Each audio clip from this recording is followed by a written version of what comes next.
वित्त मंत्री निर्मला सीतारमण की तरफ से आज देश का आम बजट पेश किया गया है। इस वक्त हमारे साथ बजट पर खास बातचीत करने के लिए मौजूद है बकुल मोदी। सर, एबीपी न्यूज़ से बातचीत करने के लिए आपका शुक्रिया। वित्त मंत्री ने सबसे बड़ी राहत जो है वो देश की आम जनता को टैक्स के मामले में दी है। 5 लाख रुपए से बढ़ाकर टैक्सेशन की जो लिमिट है वो 7 लाख रुपए तक कर दी गई है।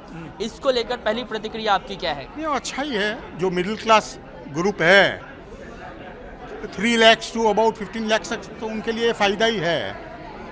तो up to 7 lakhs you will have a full rebate, तो आपके ऊपर कोई टैक्स बर्डन आएगा नहीं है। सर, ओल्ड टैक्स रेजिम और न्यू टैक्स रेजिम, इसमें आम जनता किस तरीके से अंतर समझे वो ज़रा आम भाषा में बता दीजिए। जूनी टैक्स रेजिम में क्या है, आपको सब डिडक्शन मिलते हैं। फॉर एग्जांपल आप एम्प्लॉयड हो, पीएफ है आपका एलआईसी होगा, आप पीपीएफ करते हो तो 1.5 लाख तक डिडक्शन है उसमें। और आपका मेडिक्लेम है, जो आप अगर सीनियर सिटीजन पेरेंट है तो आपको 50,000 तक मिलता है, तो 2 लाख तक आपको डिडक्शन मिलता था। जो अगर आप न्यू सिंप्लीफाइड रेजिम में जाते हो आपको कोई डिडक्शन मिलेगा नहीं है। तो क्या समझे, ये जो 7 लाख रुपए तक की छूट दी गई है वो न्यू टैक्स रेजिम को बढ़ावा देने के लिए सरकार की तरफ से ये कदम उठाया गया है? नहीं, बराबर है, बढ़ावा देने के लिए उठाया गया है।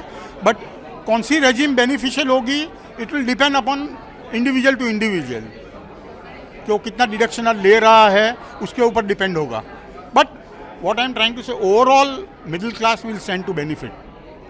मिडिल क्लास के लिए अगर ऑन अ स्केल ऑफ 10 बात करें सर, तो देश के मध्यम वर्गीय लोगों के लिए ये बजट किस तरीके से रहा, आप किस तरीके से रेट करें? I would put it 8 out of 10 for the middle class. But only अपने को देख from a taxation point of view. But अभी क्या there are many other factors like inflation. यदि अभी तो सिनेरियो अच्छा है, वर्ल्ड ग्लोबल सिनेरियो जो है, अगर ऑयल और फूड इन्फ्लेशन बढ़ता है तो this benefit can get offset. वित्त मंत्री ने यह भी कहा कि ग्लोबल सिनेरियो को ध्यान में रखते हुए भी ये अंदाजा लगाया गया है कि जीडीपी का जो अनुमान रहेगा वो ग्रोथ रेट का वो 7% तक का रहेगा। वित्त मंत्री की इस बात से कितना सहमत है? रीजनेबल है, it is a reasonable estimate by the government. But अभी ग्लोबल सिनेरियो क्या होगा इसका we don't have any control, but it is reasonable. Inflation कितना हद तक हमें अफेक्ट कर सकता है? It is all depend. अभी फूड इन्फ्लेशन भी अगर ऑयल इफेक्ट होता है तो food and everything is affected. Taxation की अगर इतर बात कर ले तो ओवरऑल बजट में कई सारे सेक्टर्स को लेके कई घोषणाएं की गई हैं। आपको क्या लगता है कि सरकार की तरफ से ऐसे कौन कौन से सेक्टर्स थे जहां और ज़्यादा ध्यान दिया जा सकता था?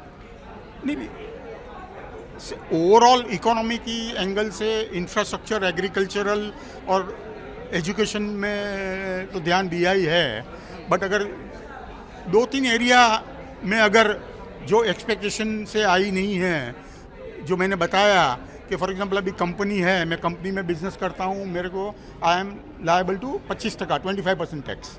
बट अगर मैं पार्टनरशिप और एलएलबी में करता हूँ तो 1 करोड़ के ऊपर मेरे को आज 35% टैक्स लगता है। तो हमने रिप्रेजेंट किया था कि दिस इज़ नॉट जस्टिफाइड। अगर कोई बिजनेसमैन पार्टनरशिप में धंधा करता है तो 10% का उसको ज़्यादा टैक्स का कोई जस्टिफिकेशन नहीं है। सर, एक अंतिम सवाल ये कि एमएसएमई सेक्टर्स वालों को लेकर भी कई सारी बड़ी बातें कही गई हैं कि उद्योगपति के लिहाज से, बिजनेस सेक्टर के लिहाज से ये बजट किस तरीके का रहा? I think it is average है। ऐसी कोई बड़ी एमएसएमई के लिए इतनी कोई I am not seeing any big relief. धन्यवाद सर हमसे बातचीत करने के लिए। तो ये टैक्सेशन एक्सपर्ट बकुल मोदी थे। ये कह रहे हैं कि वित्त मंत्री की तरफ से जो बजट पेश किया गया है वो सराहनीय है। ऑन अ स्केल ऑफ 10 इन्होंने 10 में से 8 नंबर दिया है और ये कहते हुए कहा है कि बजट जो वित्त मंत्री की तरफ से पेश किया गया है वो सराहनीय है, आम आदमी का बजट है। कैमरामैन जावेद के साथ कृष्णा ठाकुर, एबीपी न्यूज़, मुंबई।